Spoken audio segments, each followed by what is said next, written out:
नमस्कार, मैं शैलेंद्र वाजपेयी आप सबका एक बार फिर स्वागत करता हूं अपने इस यूट्यूब चैनल पे। अभी मैं वीडियो बनाने जा रहा हूं टेक्टिस सॉल्व करते हुए बिगिनर्स के लिए। ये चौथा वीडियो है, 3 वीडियो आप देख सकते हैं पहले पड़े हुए हैं। चलिए स्टार्ट करते हैं। यहाँ पे chess.com में लाइव हूँ और chess.com की स्क्रीन आपके सामने है और पोजीशन आ रही है अभी ये। ठीक, मैंने आपको पहले बताया था सीसीटीपी रूल को कैसे अप्लाई करना है ये बताने के लिए। और इसमें अप्लाई करते समय ध्यान रखना होता है कि अपोनेंट के थ्रेट भी हमें समझने हैं। जैसे सिंपल हम देखें, अगर यहाँ पे अपोनेंट की मूव होगी तो अपोनेंट क्या चलेगा, आपको दिख रहा होगा ये नाइट। तो अगर आप कुछ नहीं करेंगे तो अपोनेंट आपके नाइट को टेक कर लेगा। यानी कि पहला चीज आपको माइंड पे रखनी इस नाइट को बचाने की। ठीक, दूसरा, आपको जैसे मैंने पहले बताया था देखना है चेक। तो चेक कहाँ से आ रही है? चेक आ रही है A8 क्वीन आके। यानी क्वीन अगर इस स्क्वायर पे आ जाए जहां मेरा कर्सर है तो चेक आएगी। तीसरी चीज आप देख सकते हैं, नाइट से पॉन को टेक किया जा सकता है, लेकिन नाइट से पॉन टेक करेंगे तो किंग टेक हो जाएगा।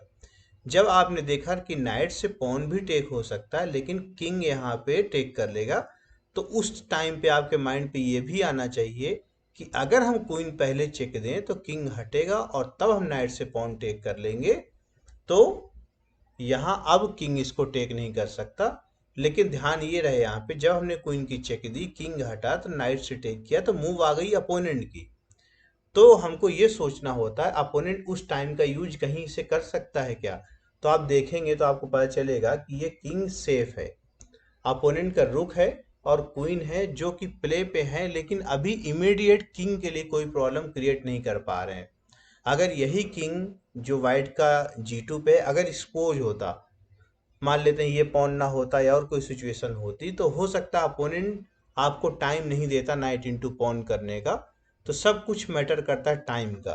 तो यहाँ हमारे पास टाइम है कि हम नाइट इंटू पॉन करेंगे तो अपोनेंट इस मूव में कोई एक्शन नहीं ले सकता। अगर टेक करेगा तो हम यहाँ टेक कर देंगे और पोजीशन हो गई सॉल्व। ठीक, आगे बढ़ते हैं। ठीक है, अभी आपको दिखाई दे रहा होगा कि ब्लैक का एक पॉन है C3 पे और एक पॉन है F7 पे, और वाइट के पास भी दो पॉन है, लेकिन ये दो पॉन जो B6 और E6 पे हैं ये क्वीन बनने के नजदीक है, यानी कि ये पॉन पुश होके क्वीन बन सकते हैं। अब आपको सोचना ये है कि इन पॉन को क्वीन कैसे बनाया जाए। ठीक, ये पोजीशन बहुत इंपॉर्टेंट है, बहुत ध्यान से समझिएगा इसको। तो अभी आपके रुक पे अटैक है, रुक को बचाना है। साथ में अगर हम इस पॉन को आगे बढ़ा दें तो ये क्वीन बन सकता है, लेकिन अगर हम आगे बढ़ाएंगे E7 तो यही रुक इसको टेक कर लेगा। और रुक को अगर हटाएंगे तो हमारा पॉन ये वाला E7 वाला अपोनेंट के पॉन से टेक हो जाएगा। अपोनेंट के पॉन जो ये F7 पे, इसको मैं टच नहीं कर सकता हूँ, अगर मैं इसको टच करूँ तो अपने आप टेक हो जाएगा।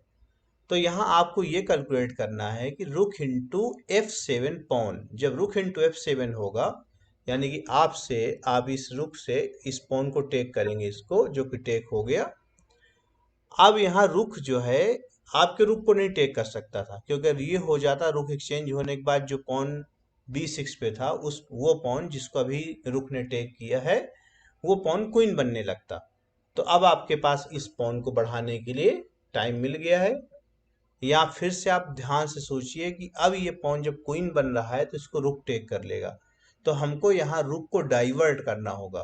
तो डाइवर्ट करने के लिए ये आइडिया बहुत इंपॉर्टेंट है गेम पे, और कई बार ये इस तरह सिचुएशन आती है बोर्ड पे कि हम जब पोस्टपोन कोई हो या फिर किसी पीस को डाइवर्ट करना तो चेक दे के डाइवर्ट कर सकते हैं। ये यहाँ से हट गया, जहाँ हम लाना चाह रहे थे वहां से वो हट के उस जगह पहुंच गया जहाँ पे क्वीन बनने से रोक नहीं पा रहा, और इस तरह से हमने क्वीन बना लिया। और क्वीन बनाने के बाद ये पोजीशन विन हो जाएगी। लेकिन ध्यान रहे ये पोजीशन इतनी आसान नहीं है, क्वीन वर्सेस रुक इतनी आसानी से विन नहीं होता, बहुत टफ है ये। और इसमें सेपरेट वीडियोस की जरूरत पड़ेगी, तो जब मुझे समय मिलेगा तो उससे बनाऊंगा। आगे बढ़ते हैं हम।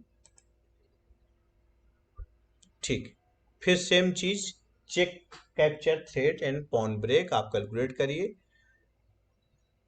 मैंने जैसे पहले ही बताया था आपको कोई भी चीज ब्लाइंडली फॉलो नहीं करना। ठीक है, जब आपके पास एक से ज्यादा चेक का ऑप्शन है तो आप वो चेक कैलकुलेट करिए जिसमें अपोनेंट के पास ऑप्शन कम हो। जैसे यहाँ देखें कि ये पॉन टेक हो रहा है बिशप से और पॉन से, लेकिन अगर बिशप से टेक करेंगे तो किंग के पास टोटल 1 2 3 तीन स्क्वायर है जाने के लिए। कितने स्क्वायर्स होंगे? तीन। कौन कौन से? F7 और F5 और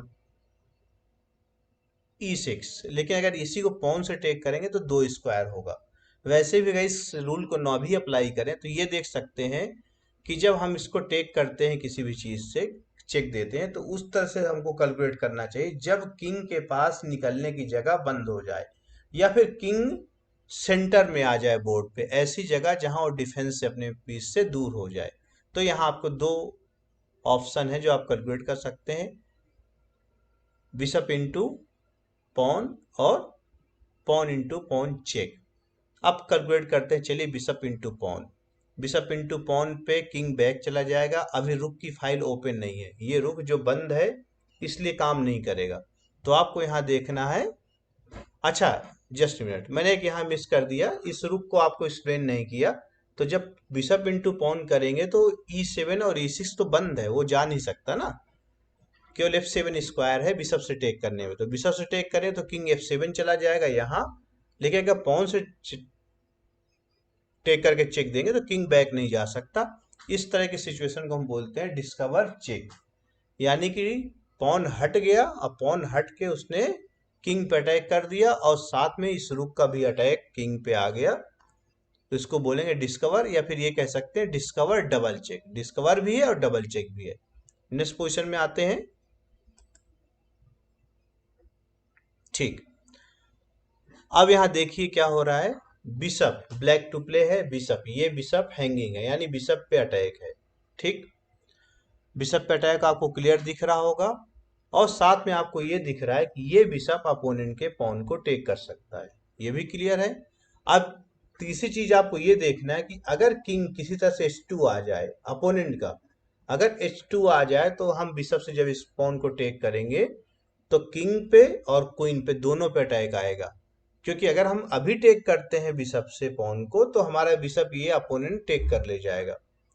अब हमको ये देखना है क्या कोई ऐसी मतलब मूव है जिससे हम किंग को यहाँ बुला सकें। तो इसके बुलाने के लिए आप क्या कर सकते हैं कि रुक की चेक देंगे। तो रुक के चेक पे किंग H2 तो नहीं आएगा क्योंकि उसको भी दिख जाएगा कि बिशप से D6 पिटने के बाद क्वीन और किंग पे अटैक है। तो किंग कहाँ आएगा? किंग आएगा F2।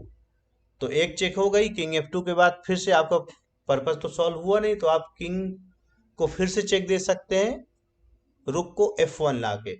चूंकि ये बेसिकली बिगनर लेवल की पोजीशन है तो आपको हो सकता है इतना विजुलाइज करने में, इतना इमेजिन करने में प्रॉब्लम आए, तो मैं इसको साथ साथ चलता जा रहा हूं। अब यहाँ हमको फिर से कैलकुलेट करना है चेक। नेक्स्ट चेक कहाँ से है? ये। ठीक, अब इस पोजीशन में आपने देखा कि किंग E3 गया। अगर किंग G3 जाता तो फिर से बिशप से D6 पॉन पीट के चेक आ जाती। अब फिर से कैलकुलेट करिए आप कि अब चेक कहाँ से है। चेक रुक की है दो जगह से और एक बिशप की है H3। तो आपको यहाँ सोचना है कि अब किस चीज से चेक देना है। और एक आप चाहें तो बिशप से D6 पॉन को टेक कर सकते हैं। थोड़ा टाइम लीजिए, सोचिए क्या करना है। तो यहाँ पे जो मेन मूव है वो है मेन बिशप की चेक। ठीक, अब किंग बहुत आगे आ चुका है, सेंटर पे है। तो मैंने जैसे पहले एक्सप्लेन किया था कि जब आप कैलकुलेट करिए तो वो चेक देखिए जिसमें किंग सेंटर पे आ रहा है, या फिर हम ये कह सकते हैं कि बीच बाजार में आ रहा है, भीड़ भाड़ जगह में आ रहा है। और भीड़ भाड़ जगह में जो इम्पोर्टेंट लोग हैं उनको प्रॉब्लम होती है। तो किंग बहुत ही महत्वपूर्ण पीस है, अगर वहां भीड़ की जगह में आ जाएगा जहां आपके पीसेज हैं तो उस पर अटैक आने के चांस बढ़ जाएंगे। तो फिर आप दूसरी चेक दीजिए और यहाँ फिर से एक चेक, और इस तरह से क्वीन आपको मिल गई। एक पोजीशन और करते हैं। पोजीशन नहीं आ रही है, मैंने क्लिक नहीं किया। हाँ ठीक है, फिर से आ गई। ओके, अब आपको इमीडिएट दिख जाना चाहिए कि क्वीन से नाइट टेक हो रहा है। जब आपको ऐसी कोई मूव दिख जाए तो फिर आपको जो नहीं कि आप CCTV फॉलो करें, आप सिंपल वहां टेक कर लीजिए। और इसने टेक किया, आप फिर से टेक कर लीजिए। एक और पोजीशन करते हैं और फिर इस वीडियो को यहाँ पे ओवर करते हैं। ठीक, इस पोजीशन को करने के लिए मैं आपको कोई हिंट नहीं दूंगा, आपको पहले ही पता है कि क्या करना है। आप थोड़ा वीडियो पॉज करके आप सोच सकते हैं, बाकी मैं इसको चल के दिखा दे रहा हूँ कि यहाँ सिंपल क्वीन की चेक है और ये हो गई मेट।